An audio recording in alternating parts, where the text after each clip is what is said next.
साल का आखिरी Monday.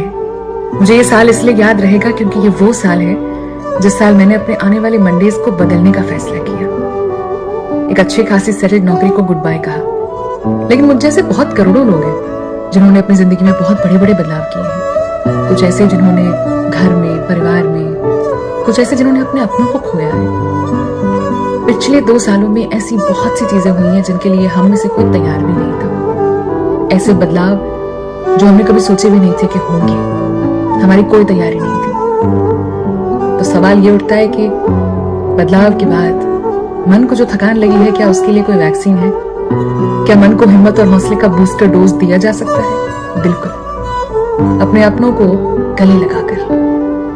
How is a booster dose I feel